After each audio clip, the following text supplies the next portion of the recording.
I'm not done. I'm not gone. I won't give up until the end. Shout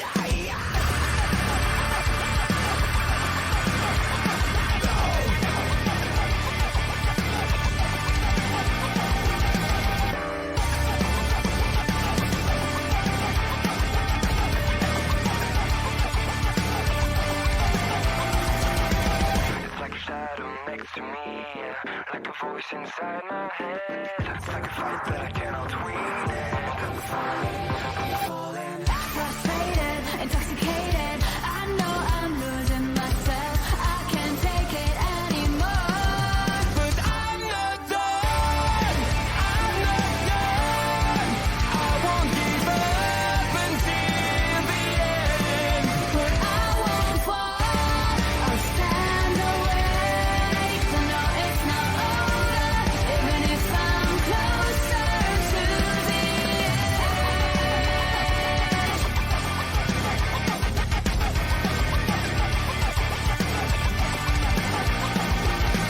It's like a noise that intensifies, like a wave I'm riding from. It's like a hit that brings me down. I'm falling. Exorcist, gonna drop it. I know I'm wasting my breath. I can't fake it anymore. But I'm not done. I'm not gone. I won't give up until the end. But I won't fall. I'll stand awake. 'Cause I know it's not over. Even if I am closer to the end. Inside, just wanna close my eyes. It's mine. I know I shouldn't hide.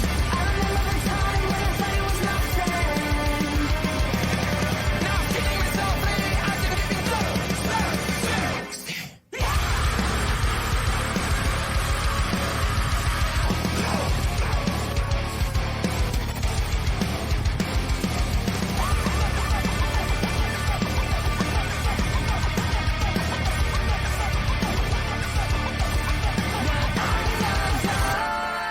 I'm not gone.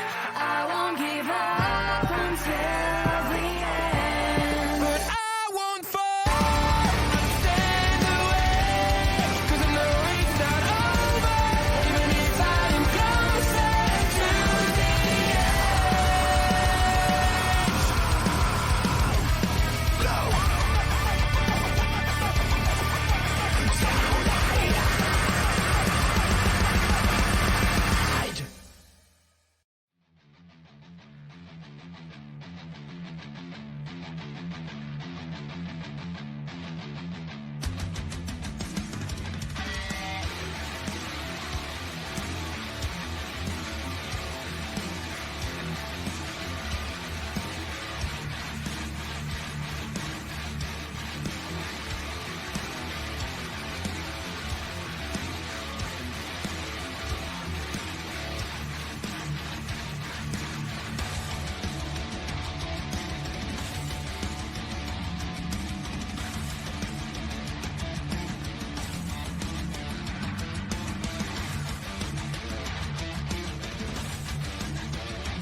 It's another Tuesday evening here on twitch.tv/love wrestling CA, the home of Turnbuckle Talk. I am your host, Carl Carafel, and it is a pleasure to have each and every one of you checking out this program. We're looking at episode 281 right now, entitled Power Shift. So there is a lot that has happened this last week in the world of professional wrestling. Some good, some bad, some maybe slightly controversial as well. I'm going to get this out of the way. First off, if you don't know by now, Vince McMahon has retired. We might cover this a little bit more later on in the show, but this is quite a controversial take for a lot of people on social media. From people praising to people denouncing, it has been a plethora of differences on this news. But there has been a power shift within the company that we will talk about later on in the program. I have a few things to cover today because there has been a lot that has happened. Ring of Honor made its return to pay-per-view under the ownership of Tony Khan, the owner of AEW. That's right. The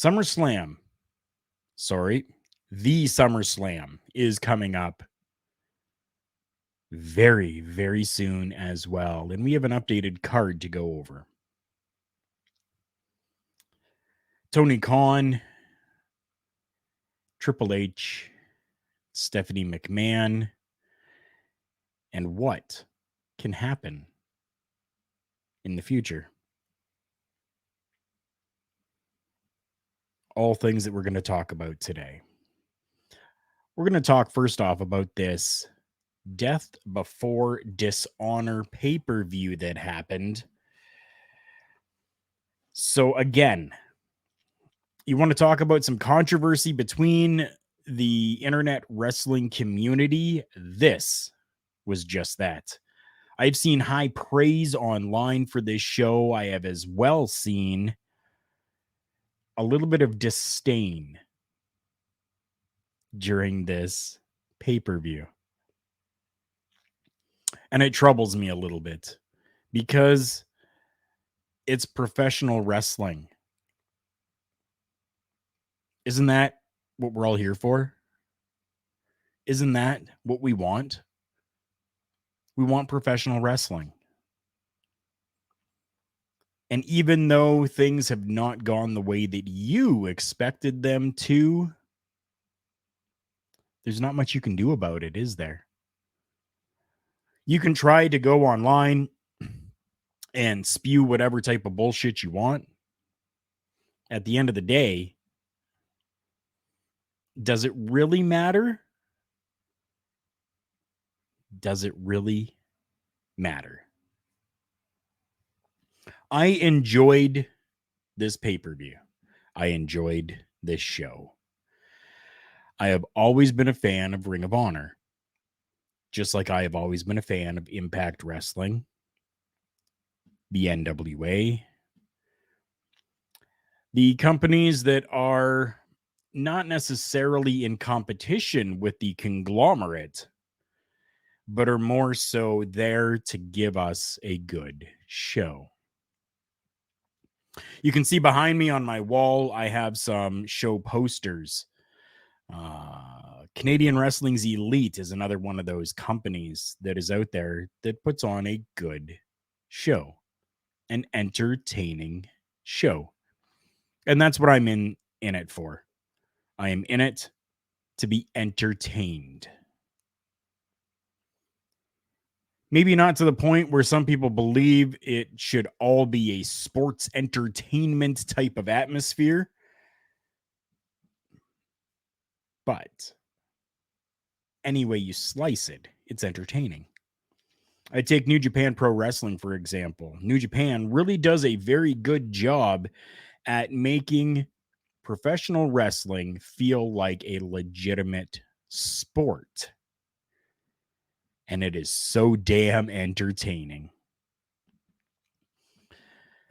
Death Before Dishonor 2022 had 4 matches on the pre-show. And I'll go through those quickly here. Colt Cabana defeating Anthony Henry, who had JD Drake in their corner. The Trust Busters, Ari Davari and Slim J, defeated the Shinobi Shadow Squad of Cheeseburger and Eli Isom. Cheeseburger is another fantastic worker. Not your typical muscle-headed, muscle-bound star, but somebody who is thinner than a beanpole, but can entertain and put on a good show. The Embassy, Brian Cage, and the Gates of Agony, Jasper Kahn and Toa Leona, with, yes, this is something different, with Prince Nana, defeated Alex Zane, Christian Blake, and Tony Deppen in a very solid matchup. I was very much so enjoying that match. And then Allison Kay was defeated by probably one of the fastest rising stars that we can talk about right now in women's professional wrestling, Willow Nightingale, who has worked for numerous different companies, whether it's companies up in Canada or whether it's companies in the States like AEW, doing stuff with Dark and Dark Elevation or Rampage, NWA. She's been all over the place and is really making a fantastic name for herself. And I am excited to see what more is going to come from Willow Nightingale. Those were your 4 pre-show matchups. Ring of Honor then transitions over to the pay-per-view and started things off with a bang. Now, some say that this was the wrong move, but thankfully they explained it well enough that I was okay with it. So we had Claudio Castagnoli with William Regal, obviously, taking on Jonathan Gresham, the champion for the ROH World Championship. Now, where the issue comes in is that people were saying that this should not have been the first match. This should have been the main frickin' event.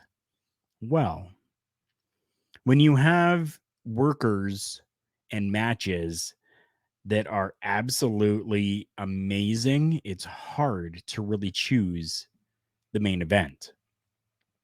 Although I personally believe your World Championship should always be your main event, Tony Khan didn't see it that way. And there was actually a co-main event, they called it.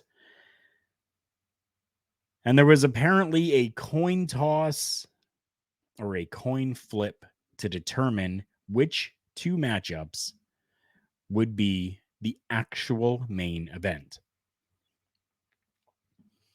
So the ROH World Championship lost that coin toss and became the curtain jerker, the opener. But I'm not upset about that. We actually saw Claudio win the ROH Heavyweight Championship to a lot of dismay to a lot of people, I guess. A lot of people looking at this and going, of course, this is how we're going to open the show. Tony Khan is just going to be, given the best of the best to his AEW stars. Well, maybe not so much. It appears, though, that Jonathan Gresham had an issue. Now, we're still working on details. We're still waiting for really everything to come out and everything to really be told in this story. But Jonathan Gresham has asked for his release from his AEW and Ring of Honor contract. It kind of comes as a surprise, considering Jonathan Gresham really has done a lot for the ROH Championship. not necessarily in really keeping it a household name type of situation, but really defending the championship, even though the company was really in limbo. He still took that championship and defended it all over the world. Obviously, he was going to keep the championship until Ring of Honor was actually reborn. I didn't expect him to lose that championship at the very first show and start of the reincarnation of Ring of Honor. What does that mean for Jonathan Gresham? Well, if they do grant him his release, I believe that we're going to see him go and make his way over to Impact Wrestling because, well, his wife is over there, Jordan Grace. And what better way for them to keep their connection than to both be working in the same company? After that, we had The Righteous, consisting of Vincent, Bateman, and Dutch, your current ROH World Six-Man Tag Team Champions, taking on Dalton Castle and the boys. The boys are back, and Dalton Castle is as well, and I love that. I've always been a fan of Dalton Castle's work and the situations that he has had with the boys, whether it has been good situations or whether it has been kind of rocky at times. They always seem to come out and put on a good show. And we actually saw Dalton Castle and the boys defeat the Righteous and become the new Ring of Honor World Six-Man Tag Team Champions. Very cool. Very neat. I'm happy with it. Wheeler Yuta, the champion with Ring of Honor's Pure Championship, took on Daniel Garcia of the Jericho Appreciation Society from AEW. Championship was on the line in the Pure Wrestling Rules. Great matchup. This match only went 15 minutes and 55 seconds. It felt like it was half an hour, but in a good way. In a very good way. Wheeler Yuta retaining the ROH Pure Championship. And I think we're going to continue to see Wheeler as the champion for quite a while. A brother versus brother singles matchup. We had Roosh defeating Dragon Lee in another amazing contest. These two, whether they have worked together or whether they have worked singles, are always fantastic.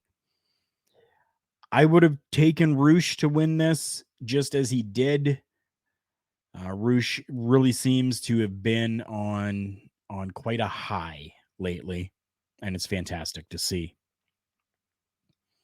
The Ring of Honor Women's World Championship was on the line as Serena Deeb took on Mercedes Martinez, Mercedes being the current champion and retaining that championship as well. What's interesting to me about this matchup is that Mercedes Martinez won this matchup by submission, which is something that I didn't think that we would see Serena Deeb do. The Professor, Serena Deeb. Somebody who has worked in the wrestling business for a very long time, knows the in and outs of the business, inside the ring, outside of the ring, and is just a technical workhorse. Actually submitted. I don't know if I'm okay with that, but I'm going to have to be because I can't change the decisions from here. The World Television Championship was on the line as well in a contest between Samoa Joe and Jay Lethal. Two guys who really know each other and have worked against each other quite a bit throughout the years of Ring of Honor. Samoa Joe retaining that championship. And then the longest match of the night, which we knew was going to be long. We knew it was going to be 43 minutes and 25 seconds. A 2 out of 3 falls matchup for the Ring of Honor World Tag Team Championship, your main event for the evening. Your champions, FTR, Cash Wheeler and Dax Harwood, taking on the Briscoe brothers, Jay and Mark Briscoe. There's really not much I can say about this match except go find it and watch it. This is professional wrestling. This is tag team professional wrestling at its finest. FTR retaining the ROH World Tag Team Championships. And I am happy about it. And I'm happy about it because this means that we are going to get more from these two. That's fantastic. This, like I said, was a great show from start to finish. I enjoyed it greatly. And if you guys have not seen it yet, go and see it. Just go and see it and enjoy the professional wrestling.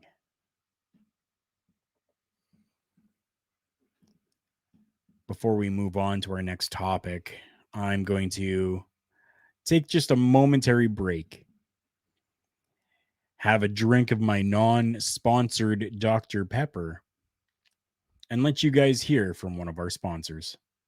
Promotional consideration paid for by the following. Wrestling, a love and a passion we all share. I've started a wrestling brand, the wrestling brand. A brand founded on the aspects of wrestling. Two entities working together to create a product that connect emotionally for people everywhere.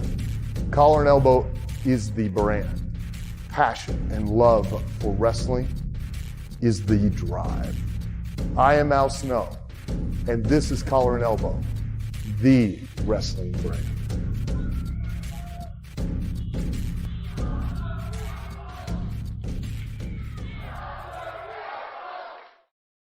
Welcome back, and as you just heard, my good buddy Al Snow created Collar and Elbow brand, an amazing clothing company for professional wrestling fans. Go and check it out, collarandelbowbrand.com. While you're there, use the promo code JKPodcast and get yourself 10% off your entire purchase.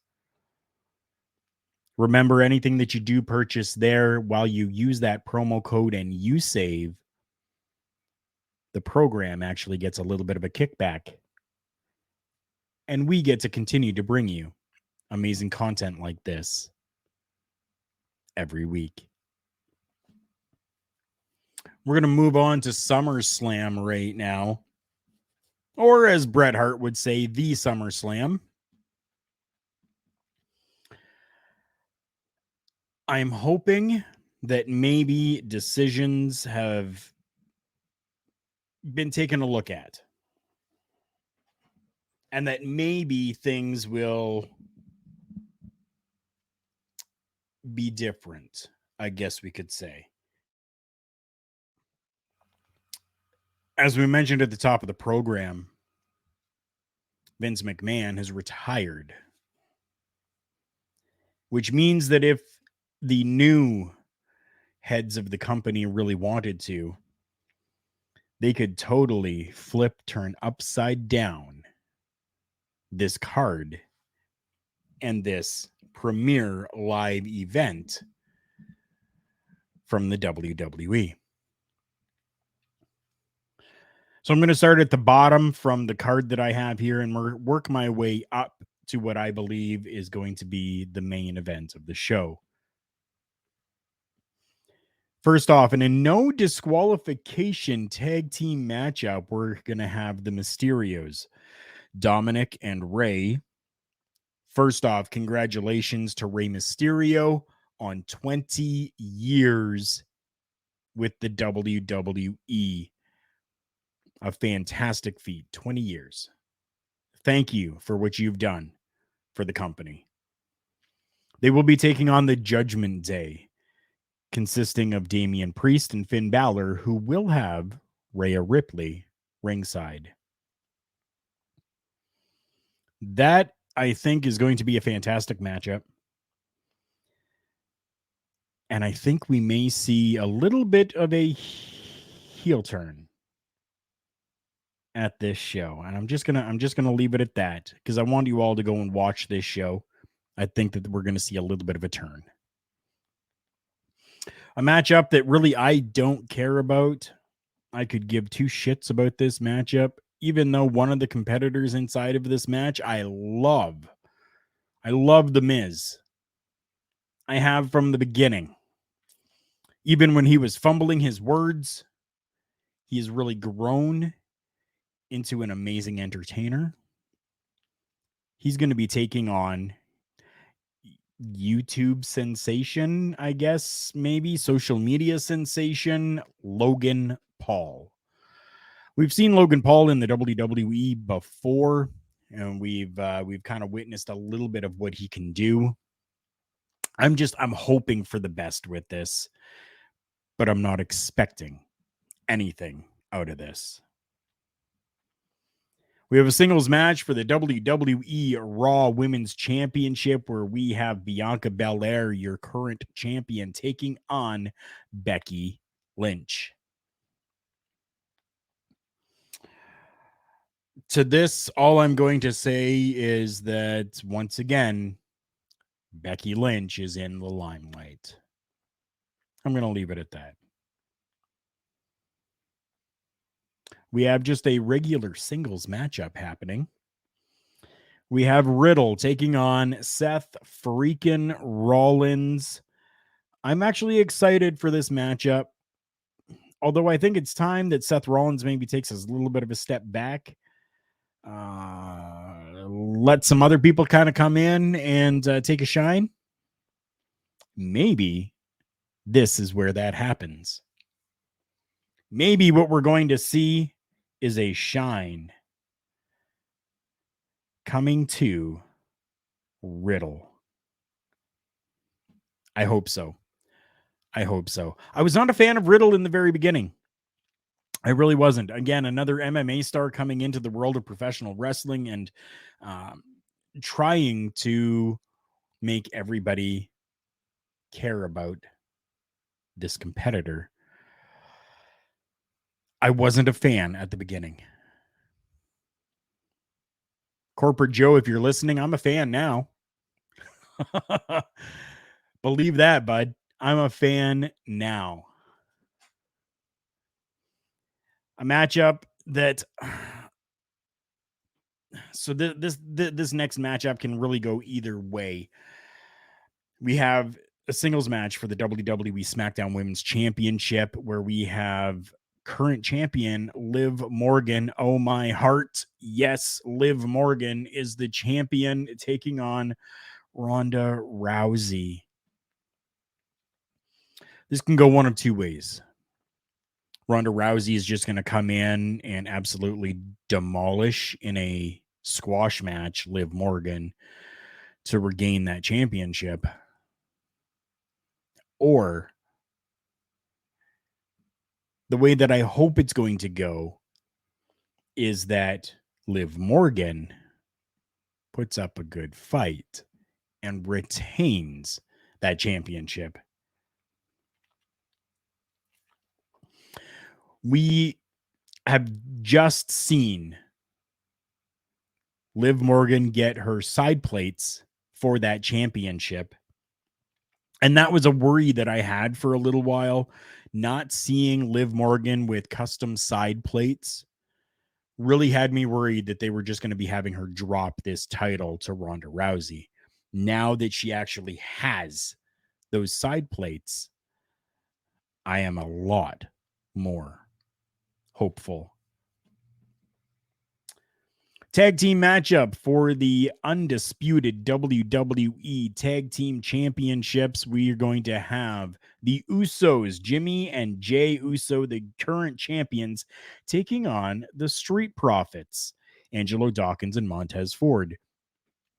We have seen great matches from these two teams in the past, and I'm actually excited for this. What I'm not really sure about and what I'm not really excited about is Jeff Jarrett as the guest referee. Production putting up comments here. It's the absolute legend himself. Oh, good evening to you too, my bearded brother. Pluggo coming in here. I appreciate you, my brother. Thank you so much. We just talked about Death Before Dishonor. We're now talking about SummerSlam, just about through the SummerSlam card before we move on. I'm excited for this tag team matchup. This tag team matchup itself, we've seen before, but I think we're going to see great things coming of this. And I understand a special guest referee maybe being needed. But if Jeff Jarrett is not going to be continuing to do things on screen, then I'm not understanding why it needed to be Jeff Jarrett. Either way, that's what we've got. Either way, that's what we've got. I'm a fan of Jeff Jarrett. I love Jeff Jarrett. I always have. I was always a fan of Double J. I am not a country music fan, but I would listen to like Jeff Jarrett all the time. With My Baby Tonight. Although we do know that that really wasn't Jeff Jarrett, but I always listened to that anyways because it was associated with Jeff Jarrett. Pluggo says nothing about this makes any sense. Yeah, you're right. It doesn't. Like I said, Pluggo, if this is going to turn into a reoccurring role of Jeff Jarrett on my television, then I'm okay with that. They're starting a program and setting something up. I get it.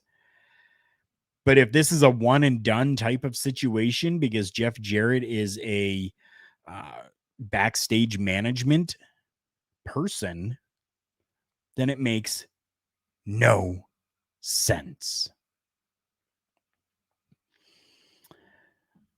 The WWE United States Championship has been a topic of conversation for a lot of people, as well as the Intercontinental Championship, because people are looking at these championships and going, they're really not meaning very much. There's no build for them. They just seem very, very secondary to whatever main program is going on. And while it is a secondary championship, the Intercontinental, and even for its own part, the United States Championship were like a stepping stone. They were that step before getting your opportunity at the World Championship. That's something that seems to be very lost on the WWE right now. But that could change, as we'll hear about in just a little bit. But we're going to have Bobby Lashley, the champion, taking on Theory. Again, yes. But I'm okay with this. I'm okay with this. A match that I'm very much so okay with as well is this next one. It is just a simple singles matchup with Happy Corbin. Please, for the love of God, I need Baron Corbin back. I am over this Happy Corbin shit. I need Baron Corbin. Please. That's please. Please don't drop Happy and not replace it with Baron like they did to Theory with Austin Theory. Like please, no. This is Christmas, the season of perpetual hope. Little tangent there, sorry. The Lone Wolf. But please don't let it be the Lone Wolf Corbin. Let it be the Lone Wolf Baron Corbin. That name Baron has always kind of been synonymous with people of people of power, people of history, like that's just what we need, like that name Baron. I don't know. The Red Baron. Right? Baron von Raschke. That name Baron just exudes strength and power when you hear it, as opposed to just Corbin. I digress. This matchup is going to take place with Corbin, Happy Corbin, and Pat McAfee. Yes, commentator Pat McAfee, who has shown us before that he can actually work and wrestle, as he has had matchups in the WWE in the past. NXT, he's been down there and had some great matchups as well. I'm looking forward to this matchup. And your main event of the evening is a last man standing matchup for the undisputed WWE Universal Championship. In his corner will be Paul Heyman as the champion Roman Reigns takes on Brock Lesnar. Hey, Pluggo, I agree with this. Patty Mac, future Universal Champ. I agree with that. Yes, I would be okay with that. Not right now. I wouldn't be. Because we've got two competitors here right now in this main event that are bona fide monsters. Like legitimate monsters. And I can't see Pat McAfee up against either one of these two right now. But if something happens and the winds of change come about and both of them are out of the picture, and we've got like maybe a Finn Balor or an AJ Styles back as champion, I could see Pat McAfee definitely running with that. This last man standing match, I think, is going to be absolutely insane. And I love that they made it a last man standing matchup, which means that we could have the match happen essentially anywhere inside this building. Anywhere. And I'm okay with that. I want to see these two just bludgeon each other the best they know how. That's your card. that is your card for SummerSlam.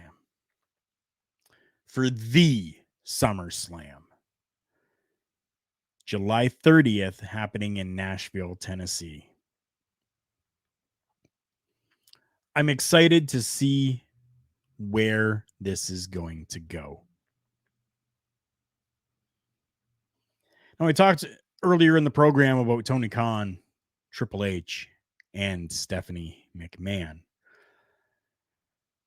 Before we get to the nuts and bolts of that, we are definitely going to take another quick momentary break here to talk about one of our other amazing sponsors as I take another drink from my non-sponsored Dr. Pepper. Support for Turnbuckle Talk, as heard on Love Wrestling, is brought to you by Manscaped. Who is the best in men's below-the-waist grooming champions of the world? Manscaped. Manscaped offers precision-engineered tools for your family jewels. Manscaped just launched their 4th generation trimmer, the Lawnmower 4.0. You heard that right, the 4.0. Join over 4 million men worldwide who trust Manscaped with this exclusive offer for you. 20% off and free worldwide shipping with the code LOVEWRESTLING at manscaped.com. And my name is Carl Carafel, and welcome back to this edition of Turnbuckle Talk here as part of Love Wrestling on twitch.tv/LoveWrestlingCA, as we go live every Tuesday. Depending on my shoot job, it is either 6:05 p.m. Eastern Standard Time like today, or 8:05 p.m. Eastern Standard Time. Thank you so much for joining me here, and thank you to all of you that are listening to this in podcast form or watching this back after the live show. I appreciate you all, and I welcome your comments and your feedback on the program you're seeing today. So we talked a little bit about changes that are happening, changes that are coming. And before I talk about Tony, Hunter, and Steph, we need to get this news out of the way immediately. So, everybody probably hears that buzzing. Put my cell phone down over there because that's what's causing it, a little bit of interference, and I apologize for that. So, with the retirement of Vincent Kennedy McMahon, we now have co-CEOs of the company being Nick Khan and Stephanie McMahon. Hey, it's Ed. Ed, my friend, how are you? I'm excited for you to be here. Thank you so much. I'm talking right now a little bit about this power shift that is happening within the conglomerate known as the WWE. I appreciate you, my friend. Thank you so much for coming by. So, Nick Khan and Stephanie McMahon are the co-CEOs of the company. This is huge. This is absolutely huge. Now, again, there's controversy surrounding this, and I want to bring this up because this is I found this quite humorous, actually. So somebody had posted their conspiracy theory on this entire situation, claiming that they believe it was Nick Khan who brought out the information in regards to what Vince McMahon had done to oust him from the company. Because Nick wants full control of the company. And now it has been welcomed back, Stephanie, as well as Triple H. Triple H is the executive vice president of talent relations once again. And newly, within the last day or so, has been announced as the head of creative. So what does that mean? That means that Triple H has now taken over the role of Vince McMahon in the creative department. So essentially, everything funnels down and through Triple H before being given the green or the red light. So now the little bit of conspiracy that comes in with this from this person, they said that they believe that Nick Khan has some dirt on Stephanie and some dirt on Triple H. And that it's only going to be a matter of time before this all comes out as well. Because that would mean, with him being at the top as the co-CEO, that he would have to take control CEO-ship and take over everything that Triple H is now doing as well. Yes, it's an absolutely ridiculous, far-fetched conspiracy theory, but I'm a conspiracy theorist type of person. I love hearing that shit. Absolutely crazy. But never say never in the world of professional wrestling. So something that I found interesting to point out here as well, I need to find it again here. Where did I see it? Maybe I saw it somewhere else and not this article that I'm reading here. No, it's right there. Bruce Pritchard is actually going to remain part of WWE Creative, but he is going to have to be reporting to Triple H or Paul Levesque, whatever you want to call him, whatever you want to say. Production putting up this comment here. Triple H being the head of creative is great, but remember that WWE will still cater to the largest possible audience, which is the casuals and not the hardcore fan base. But that being said, I still think there's going to be a lot of fun things to see going forward, but changes will likely be slower than people imagine. That coming from my good friend Ed. I agree with that, Ed. This is not going to be an overnight change. People were actually expecting this to be an overnight change come yesterday. Yesterday, Monday Night Raw, with the new people at the helm, really seemed like just another typical Monday Night Raw, to be honest. There really wasn't anything earth-shattering in the way of a change when it came to Monday Night Raw. So I think that what we're going to be seeing is a very slow burn when it comes to changes moving forward. It's very interesting to note here as well that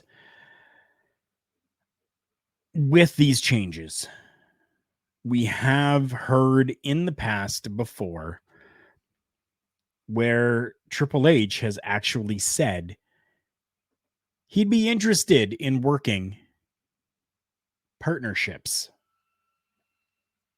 And we have seen that in the past when it comes to some of the companies over in Europe that they have worked with, you know, whether it's Defy or any of those other companies. Now we've got Tony Khan chiming in here. That's right. Tony Khan the owner of AEW, the owner of Ring of Honor right now as well.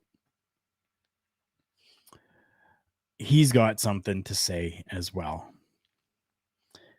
So now Tony Khan and AEW have worked with companies throughout the wrestling world, including like New Japan Pro Wrestling, Game Changer Wrestling, Rev Pro, AAA, and more. Impact. They've done stuff with Impact as well. Vince rarely did stuff like that. Triple H proved to be open to it when he was working and running NXT. So, this is a quote from Khan. It said, "I'm not sure if that's the case, but I would certainly be open to talk with pretty much any wrestling promotion in the world about how to work together if the circumstances are right." Tony says, "We've worked with, I would say, in terms of securing footage or providing talent with probably a dozen companies around the world, including Ring of Honor before I was the owner. And they were owned by Sinclair. I'd like to think that was positively received by them, and we did things to help them out when they were in tough times. And I think that goodwill helped us in the sale process as well." So he was asked about Vince and the retirement, to which he said, "I believe there are a lot of great wrestling fans all over the world who follow pro wrestling closely, and there have been shakeups. I've definitely followed that promotion since I was a small kid, and it will be interesting to see how things turn out in the world of pro wrestling. I'm a big fan of pro wrestling all over the place, not just AEW, not just Ring of Honor. We work with New Japan Pro Wrestling and a lot of other great companies all over the world. We'll see what's to be held for the future of the professional wrestling business, but I'm glad that AEW and ROH are a huge part of that." So the way that all of this reads to me is that Tony Khan, while he believes that this is going to be a great situation, doesn't believe that a partnership with the WWE may be something that's in the cards right now. But he is very hopeful, just like the rest of us are very hopeful, as we have always been hopeful, that the conglomerate, the WWE, the WWF, however you know them, World Wrestling Federation, World Wrestling Entertainment, the global leader in sports entertainment for over 50 years, I believe, is in very good hands. I hope all of you feel the same. I hope all of you feel that yes, the WWE is in good hands, and that it will continue to live, continue to survive, and continue to thrive for the betterment of professional wrestling.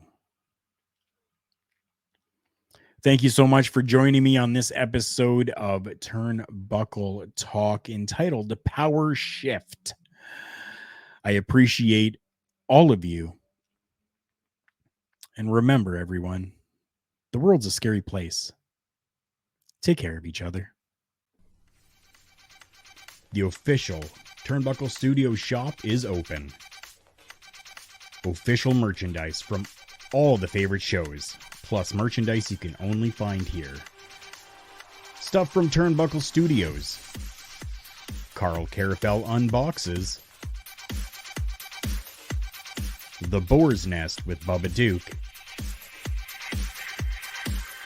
Miscellaneous products that you can only find here.